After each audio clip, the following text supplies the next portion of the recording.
A criminal enterprise successfully executes a major smuggling operation.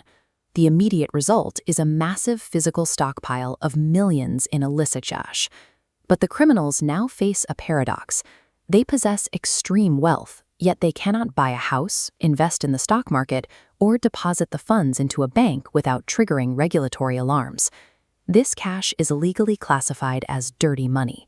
If authorities discover it, the government will confiscate the assets entirely, and the possessor will be arrested. To actually use their haul, the criminals are forced to clean it. Their daily focus shifts away from committing the original offense and toward a new goal, infiltrating the legitimate economy. This desperate need to legitimize funds means criminals actively seek out banks, auditors, and gold traders.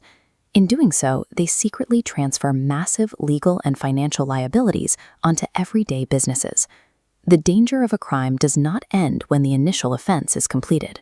That is the exact moment it transforms into an economic contagion, spreading risk directly into innocent markets. Generating and hiding dirty money are legally separate events, a doctrine called dual criminality. Crime A is the predicate crime, such as theft or corruption. Crime B is the derivative crime, or money laundering, the independent offense of concealing crime A's proceeds. This derivative crime happens in 3 distinct stages. First is placement, where criminals insert dirty cash directly into the financial system or convert it into high-value assets. The second stage is layering. Criminals actively distance the money from its illicit source by routing it through repeated, complex, and cross-border transfers. The third stage is integration. The funds finally return to the criminal, perfectly disguised as legal investments, real estate, or business holdings. Money laundering operates as a cyclical, engineered process. It is designed specifically to sever the legal link between a criminal and their cash. During the placement and layering stages, criminals aggressively target specific industries. The precious metals and stones sector in the UAE is a primary target for this illicit wealth. Gold and precious metals are targeted because they are physically compact, carry immense intrinsic value, and remain highly liquid across global borders. When criminals attempt to move their cash through these businesses, they trigger red flags. These are visible behavioral or transactional anomalies, indicating that illicit risk is actively attempting to enter the legitimate business. Common transactional red flags include sudden massive cash payments, structuring transactions to stay just below reporting thresholds, or routing money through unverified third parties. Supply chains produce their own red flags.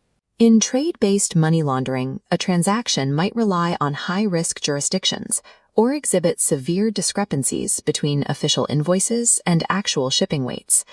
If a business fails to detect these red flags, they lose their innocent bystander status. They become an unwitting accomplice to the derivative crime. To defend against this, legitimate businesses must execute customer due diligence. For high-risk clients, they are required to apply enhanced due diligence, thoroughly verifying the true source of a client's funds.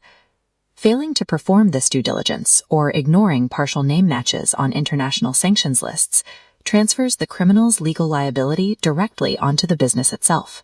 The penalties for this failure are severe. Companies face massive financial fines and corporate license revocation, while the employees and frontline gatekeepers face direct criminal prosecution and imprisonment. The primary mechanism businesses use to protect themselves is filing a suspicious transaction report, or STR. This must be done with strict confidentiality to avoid tipping off the criminal to the investigation. A verified STR often results in a fund freeze report. This legally blocks the illicit assets in place and stops them from moving any further into the economy. When laundering goes unchecked, the macro effects are devastating. Nations lose vital tax revenue, financial institutions weaken, and global criminal networks easily expand their operations. This cascading threat is exactly why international regulatory bodies enforce strict anti-money laundering frameworks. Robust corporate compliance serves as the frontline defense, protecting the global financial system from criminal contagion.